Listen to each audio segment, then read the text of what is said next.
The golden thief దేశవ్యాప్తంగా పేరు మోసిన కరడుగట్టినటువంటి గజ దొంగ సుబోధ్ సింగ్ బీహార్కు చెందినటువంటి పూర్ణియా జైల్లో ఉన్నారు. ఇప్పటివరకు ఆయన పలు రాష్ట్రాల్లో ఆయన పైన 50కి పైగా దోపిడీ కేసులు ఉన్నాయి, హత్య కేసులు ఉన్నాయి. దీనిలో భాగంగా ఈ మధ్యకాలంలో ఆయన పేరు సంచలనంగా మారింది. దీనికి ప్రధానమైనటువంటి కారణం ఈ నెల 3వ తేదీన కరీంనగర్ జ్యోతినగర్ ప్రాంతంలో ఉన్నటువంటి పిఎంజే జ్యువెలరీలో పట్టపగలే 5గురు సాయుధులైనటువంటి దుండగులు ఆ నగల షాపులకి వచ్చారు. 4గురిపై కాల్పులు జరిపి దాదాపు 1600 గ్రాములకు సంబంధించినటువంటి నగలు, బంగారము, వజ్రాలకు సంబంధించినటువంటి బ్యాగుతో ఉడాయించినటువంటి పరిస్థితి సంచలనంగా మారింది. సీసీ ఫుటేజీ, స్థానికులు ఇచ్చినటువంటి సమాచారం ఇదన్నీ కూడా ఛాలెంజ్గా తీసుకున్నటువంటి పోలీసులు కొద్ది రోజుల్లోనే 3గురిని అదుపులోకి తీసుకున్నారు. జ్యుడిషియల్ రిమాండ్కి తరలించారు. రఘువీర్ సింగ్ అనేటువంటి వ్యక్తి,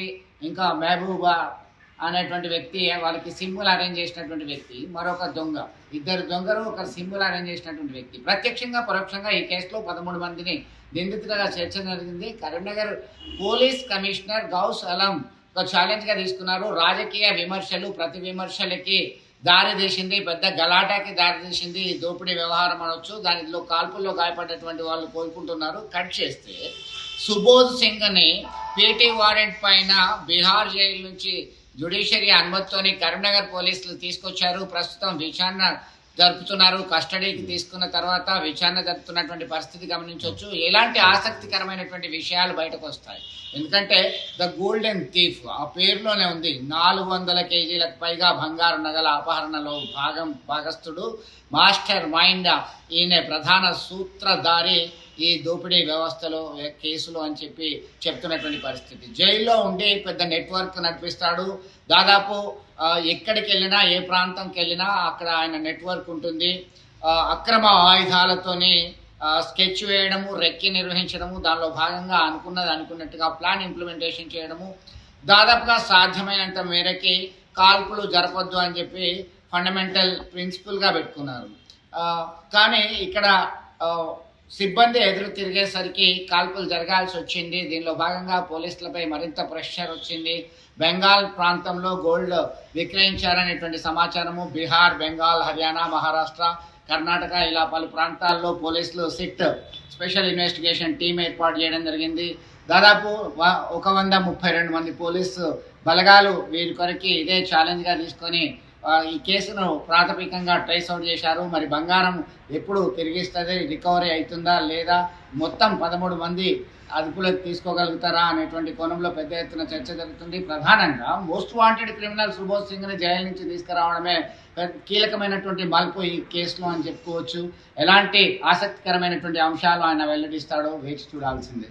వీడియో జర్నలిస్ట్ సుమంత్తో కలిసి చంద్రశేఖర్, RTV, కరీంనగర్. నా పేరు ముంజం దశరథ్ పరమేశ్వర్ల. పోయిన నెల ఒక వచ్చినప్పుడు ఒక 3 రోజులు 4 రోజులు ఉన్నారు. తర్వాత ఎండింగ్లో వచ్చాయండి ఇద్దరు. ఒక 4 రోజులు ఉన్నారు. తర్వాత వాళ్ళు చెక్అవుట్ ఒక రోజు అయ్యేటప్పుడు మటుకు ఇంకో 3 వచ్చిండ్రు. వచ్చి 5గురు కలిసి తెల్లారి చెక్అవుట్ అయింది. ఇద్దరు వచ్చిండ్రు. వాళ్ళు ఒక 4 రోజుల తర్వాత వాళ్ళు ఇంకో 5 రోజులు అనగానే ఇంకో 3 వచ్చిండ్రు. వాళ్ళు 3 వచ్చి మొత్తం 5గురు ఉండే చెక్అవుట్ అయింది.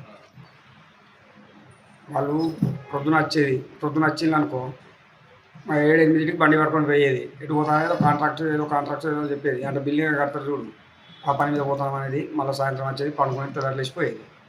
వాళ్ళు 3 సార్లు కానీ పోయిన ఒకసారి వచ్చినప్పుడు డీటెయిల్ అంటే అది ఎప్పుడు నాకు అంత మందికి లేదు. పోయిన నెల మాత్రం 2 సార్లు వచ్చింది.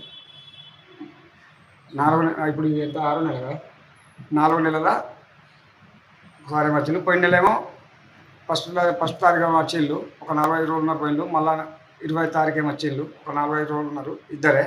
మళ్ళీ తర్వాత మళ్ళీ 3 వచ్చిండ్రు, 5గురు అయిండ్రు, తెల్లారి చెక్అవుట్ అయింది. ఇలాంటి ఏం డీటెయిల్స్ అంటే నేను సార్ వాళ్ళు తీసుకెళ్ళారు, వాళ్ళ కాడ ఉంటాయి, ఏం లేదు మనకు. చెప్పండి. ఇప్పుడు పోయిన నెల ఫస్ట్లో ఒక వచ్చిండ్రు, ఒక 2-3 రోజుల తర్వాత లాస్ట్లో వచ్చి ఒక 4-5 రోజులు.